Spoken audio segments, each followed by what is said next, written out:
On the same day, these albums came out. Man. On the same day.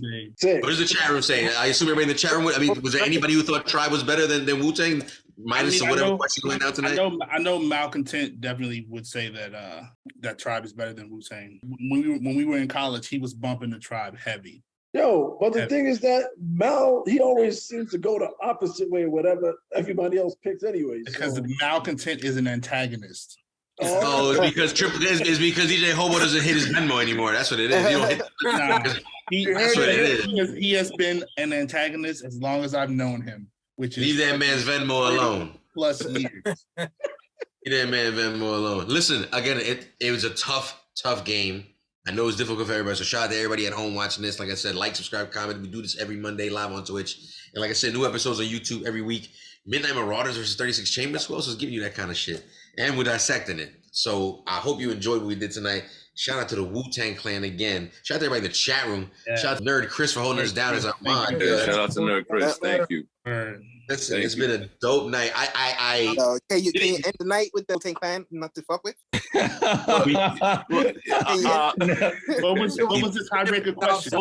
What was the tiebreaker question?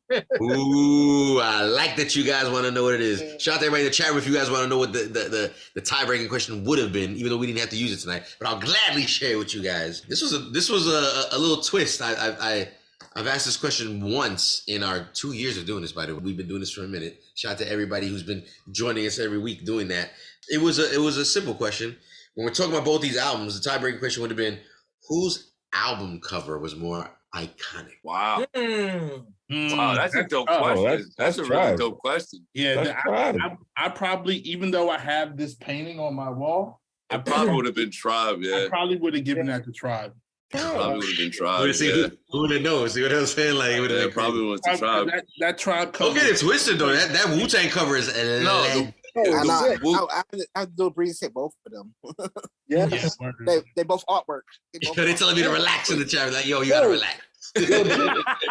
Yo, didn't they have a poster for the Tribe? You mean when they painted that chick's booty and had her walk out on stage? Oh, that body. No, that's the low end theory. That's the low end theory, though. Oh, yeah, that's low end theory. That was Bonita Applebum. Midnight Marauders had all the artists in the game. All the faces. Yeah. All the faces. My bad. I was thinking booty. My bad. And it was they were straight face at one point, and then if it, in the album in the liner notes, right, they were all like, "Oh my God." Yeah. Right? I remember Prince Paul was so mad that they didn't ask him to come through. He's not on there?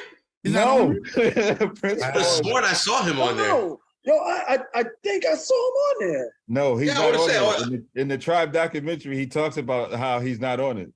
Say a word. Because I know like it was like Third Base was on there because MC Search was on there. Yeah, yo, everybody was on that shit. Prince Paul was like, yo, what the fuck? Where was I? On some real like hip hop nerd shit. I was at a party we were throwing one night. Yo, that church on Houston near Essex. You know what I'm talking about? I'm like, right? No. Limelight is on 6th and 22nd. I'm talking. It's a church on Houston and Essex. On the corner, right?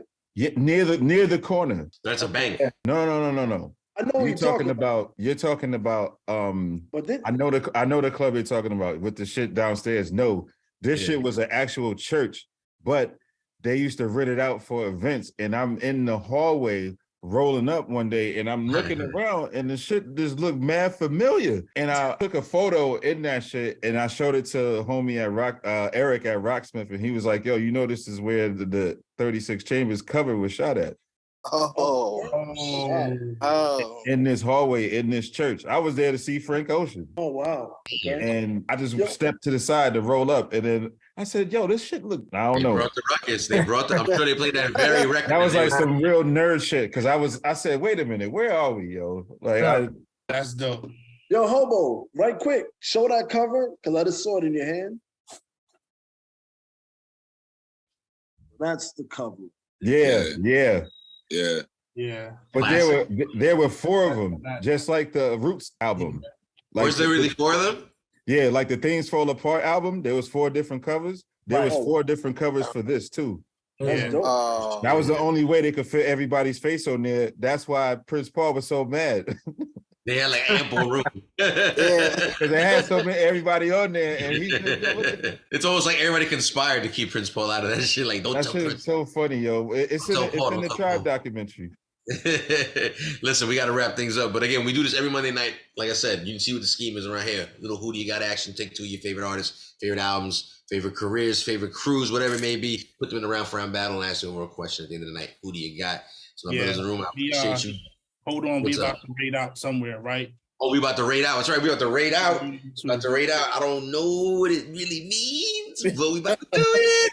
About to raid So out. I got a question. I got a question. What's everybody's favorite record on these albums? Like for me, off of the Wu-Tang, it's Clan in the Front, because Jizz is my favorite MC all time. Okay. And then on the Night Marauders, I think it's what is it? I believe it's nigga, right? Or the N-word? I like sucking nigga. Yeah. That's my favorite too. That's my favorite also. Yeah, mine is Lyrics to Go and probably Bring the Ruckus. Oh, I forgot to mention my Wu-Tang one. My Wu-Tang, Wu-Tang's nothing to fuck with. That's my favorite. I just love the energy on that shit. It just, I feel like that should have been the first song on the album. That should have been like that to me should have been like the welcome. I got to see them. What was it? It was when they was doing the 25th anniversary tour for the Enter the 36 Chamber. They was down there at Terminal 5 in the city, and this dude from my job, he had never been to a Wu-Tang concert, right? He kind of didn't know anything about it. He's a musician and all that. This white dude. So I was like, yo, you've never been to a Wu-Tang concert, so get him to go to this Wu-Tang concert. We get down there, and of course, I get my butt in there and shit like that. And as soon as they say Wu-Tang Clan ain't nothing to fuck with, the energy that the RZA, just that whole experience, you're like, yo, I feel like it's the first day this shit just came out. Like you can't, the dude turned around and looked at me, he was like, yo, this shit is fucking amazing. I was like, of course it is, it's Wu-Tang. Like, I don't know. Of course it is, it's Wu-Tang. Wu-Tang is universal, man. I was on the golf course with this dude, and I was playing some Gangstar, and he was like, man, wait till you see my ball marker. And he pulled out a Wu-Tang ball marker. Like, everywhere, bro. So you stole it? No, like Moses said, he thought about it. No, I have two of them myself. I didn't need to steal. Oh, okay. Like Moses says, fights at Jones Beach.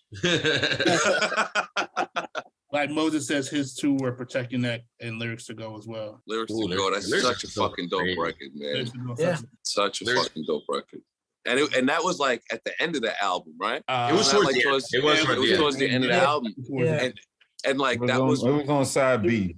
It was on side B, right? Yeah, and that was the thing. Like, yo, you put such a banging ass record at the end of your album. Like that was like a thing. Well, I always took it as a thing. I mean, I think they thought all their joints were like that. You know what I'm saying? But you're right. Like the chance of like such a banger being close to the end, it's like, ooh, like you all the way back here. You making us go all the way back to that game. We're about to raid out. We out. Yo, everybody have a great night. Thank you for joining us. Eat Beats and Rhymes. Who do you got? See you next week, next Monday night. I got the podcast. Podcast. Okay, we live Spotify, Apple Music, iHeart,